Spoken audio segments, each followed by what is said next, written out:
Have you ever wondered what would have happened if Tanjiro were reborn with all of his memories? Could he defeat Muzan and his demons early this time? And most importantly, could he save the friends he lost? Well, as Tanjiro opens his eyes again, he would see that his entire family is still alive, even his father. Confused, Tanjiro wouldn't immediately understand what had happened to him. At first, he would think it is some kind of trick, or maybe even a blood demon art of some demon. However, as time passes, Tanjiro would realize that all of this is actually real. As soon as he realizes this, Tanjiro would burst into tears, happy that he can spend time with his family again. He would vow to change everything bad that had happened to him in the original timeline and would try to make life easier for everyone. Unfortunately, he would quickly realize that some things couldn't be changed. For example, his father was already ill with an incurable sickness, and no matter what Tanjiro did, he would not be able to save him. Realizing this, Tanjiro would make sure to spend extra time with his father, learning more about the Hinokami Kagura so that he could further refine his own form of sun breathing as he grows up. One important thing to remember here is that even though Tanjiro was reborn with all of his memories, some abilities like breathing styles and total concentration would still take some time to learn.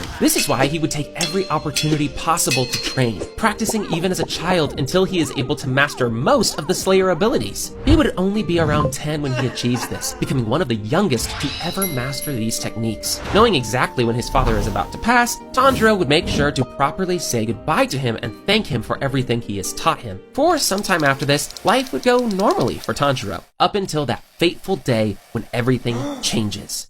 Knowing the exact date Muzan would attack his house, Tanjiro would make a plan. Instead of leaving his family at home while he goes off to sell charcoal, Tanjiro would come up with an excuse for everyone to go into town with him, attempting to hide them away from the attack. He would also consider defeating Muzan right then and there, but would realize that he's just not strong enough to do it. So everything would turn out great, right? Tanjiro evades Muzan and manages to save his family? Well, not quite. You see, although Tanjiro's plan would work at first, Muzan wouldn't give up that easily. Following their trail, Muzan would soon find them hiding in the village. That same night, he would attack the village, leading to many more casualties than before. Tanjiro would attempt to fight him, but would be easily dealt with and tossed aside. Muzan would then inject his blood into the rest of the family members, the same as he had before. Thinking that Tanjiro was dead, Muzan would then leave the village. Tanjiro would awaken the next morning to find Nezuko still breathing, and fearing what she might do to the surviving villagers, he would quickly set off with her towards Urokodaki's home. While on the way there, Tanjiro would blame himself for his family's death,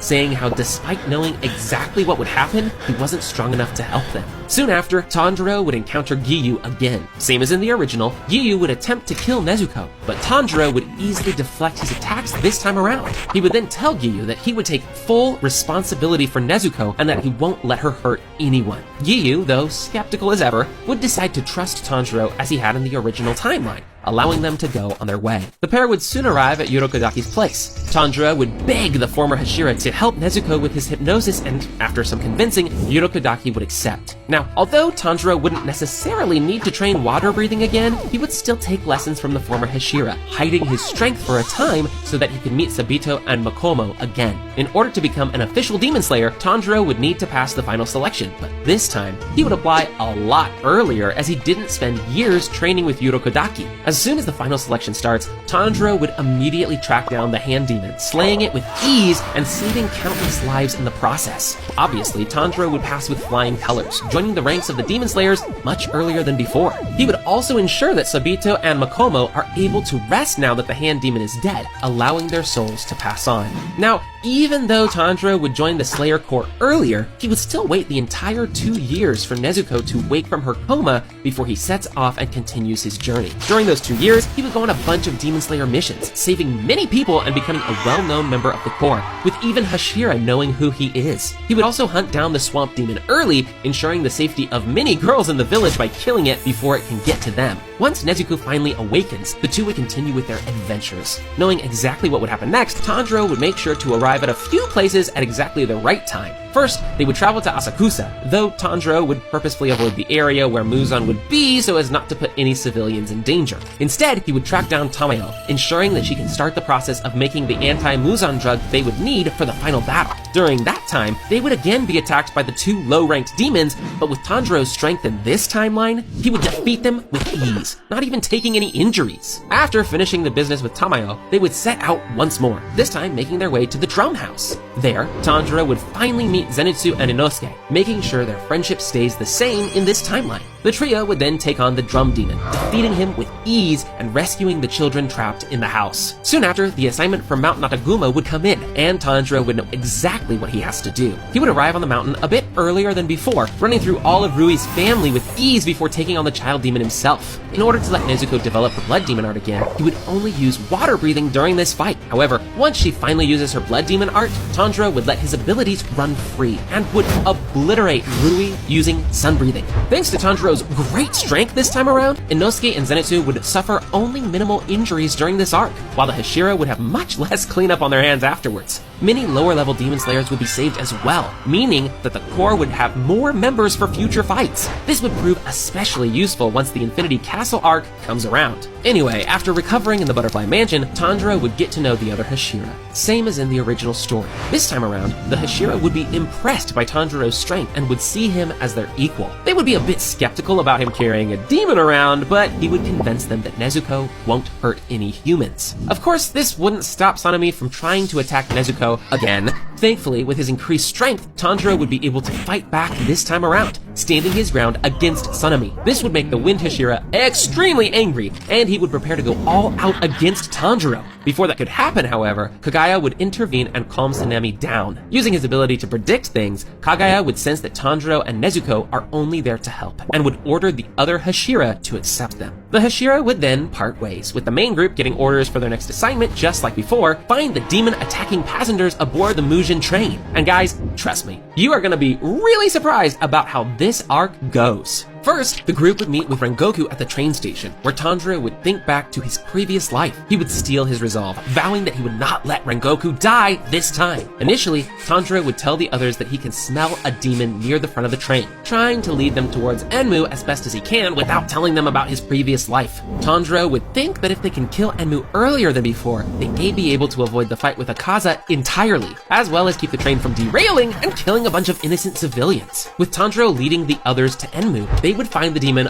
a lot quicker, and using Hinokami Kagura, Tanjiro would easily finish the fight. However, realizing that he is outmatched, Enmu would refuse to lose and would still derail the train in an effort to kill the Slayers. As the train starts crashing, Tanjiro would command the others to immediately start rescuing civilians. Considering that the train crashed much earlier this time around, Tanjiro would believe that Akaza likely won't show up. However, this is where he would be wrong. Closely following the train from the shadows, Akaza would suddenly jump out of the woods, shocking all the Demon Slayers present. Since all of them would be in relatively good shape after the quick fight with Enmu, Tanjiro, Rengoku, Zenitsu, Inosuke, and Nezuko would all begin to fight with the Upper Moon 3 together. The battle would be fierce, with each one pushing themselves to their limits. One important thing to remember here is that Zenitsu, Inosuke, and Nezuko were still very weak at this point in the main story, so despite their best efforts, Akaza would easily defeat them. This would leave only Tanjiro and Rengoku on the battlefield. Determined not to let history repeat itself, Tanjiro would push himself past his limit, awakening his Slayer mark early. As he and Rengoku continue to fight, Akaza would realize that he is in way over his head and would begin to feel true fear for the first time since meeting Muzan. Seeing that he can't win this fight in time, Akaza would decide to cut his losses and flee before the sun comes up. However, this time, Tanjiro would be prepared for it. As Akaza attempts to run, Tanjiro would get ready to throw his sword just like before. Completely calm, Tanjiro would take a deep breath and steady his aim, hurling his sword straight through Akaza's neck. Not expecting this at all, Akaza would be taken completely off guard, his head severed in the process. And with that, Tanjiro would have successfully saved Rengoku, who would now live to fight with the others during the Infinity Castle. This would earn Tanjiro one hell of a reputation among the Hashira, especially after word of his and Rengoku's combined efforts to kill an Upper Moon gets around. After spending some time with Rengoku and recovering for a bit, Tanjiro and the others would soon get sent to the Entertainment District to investigate demon presence. Same as before, they would team up with Tenjin and immediately head there. In order to speed things up, Tanjiro would lie to the others again, saying how he can smell exactly where the demons are. Thanks to Tanjiro, the crew would find Gyotaro during the very first night and would immediately start the fight against him. Meanwhile, Zenitsu and Inosuke would go into the caves underground to rescue the hostages. As Tanjiro, Tenjin, and Nezuko fight against Gyutaro together, Tanjiro would immediately activate his Demon Slayer mark in order to gain an advantage. Seeing that Tanjiro is able to hold his own, Tenjin would leave him and Nezuko to fight alone while he goes to help Zenitsu and Inosuke against Daki. And to be completely honest, the demons wouldn't stand a chance in this battle. Using his sun breathing, Tanjiro would make easy work of Gyutaro and would slice his neck just as Tenjin slices Daki's. When the sun starts rising, OpenEye would finally arrive at the scene and witness that all Slayers are alive and well. And yeah, in case you're wondering, this also means Tenjin would be ready for the final battle in the Infinity Castle since he didn't lose his arm. Anyways, since Tanjiro has defeated both Gyutaro and Akaza in this timeline, Kagaya would deem Tanjiro a major asset for the Demon Slayer Corps and would give him the title of Son Hashira. Tanjiro would take the title with pride, continuing to hone his abilities and develop his sun breathing even further, knowing that the toughest battles are still ahead of him. He would also talk to Kagaya about Tameo, letting him know that she is an ally who is working to defeat Muzan as well, opening the door for them to start working together a bit earlier.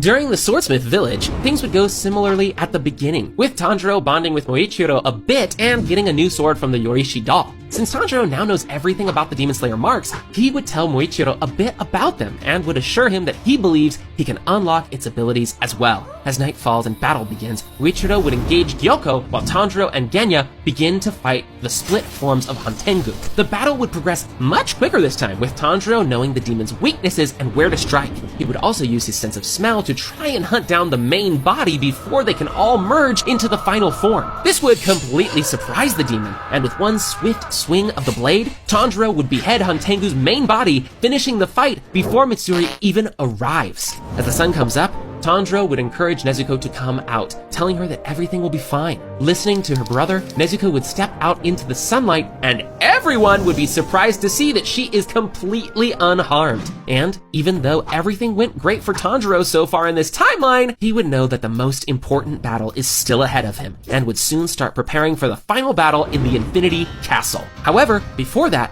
Hashira training begins, with Rengoku and Tenjin training alongside everyone and awakening their Demon Slayer marks. Rengoku's appear as long billowing flames that work their way from his hands up to his elbows. Meanwhile, Tenjin's mark appears as musical notes on his cheek. Besides this, everything else during this arc goes pretty much the same, and the night of the final confrontation soon arrives. Same as before, Muzan kills Kagaya and gets caught in the trap set up for him. The first demon still makes it out alive though, and the Infinity Castle opens up, swallowing the entire Demon Slayer Corps. As the Slayers fall through the Infinity Castle, Tanjiro knows that things are different this time. They've defeated Akaza, meaning he and Giyu are freed up to assist the other Hashira. Meanwhile, Rengoku and Tenjin are with them this time, which should make things much easier as well. Unfortunately, Shinobu would still end up alone and would have to engage Doma by herself. This goes the same as in the original timeline, with her losing her life and poisoning the demon. The only difference here is that Tanjiro would arrive soon after to help Inosuke and Kanao finish Doma off. With their combined forces, they would easily overpower the weakened Doma with minimal injuries. While the other Hashira are busy fighting their own battles, Zenitsu would pursue his own revenge against Kagaku as he did before, closing out the story on their rivalry and showing that he has truly mastered his thunder-breathing technique. Same as before, he would reveal his own 7th form of thunder-breathing and would put his rival to rest. As this is happening, Tanjiro would rush through the Infinity Castle, hoping to get to the other battles in time in order not to let the other Hashira die. Listening to the crows, Tanjiro would soon learn Kokoshibo's location and would decide to head straight towards him.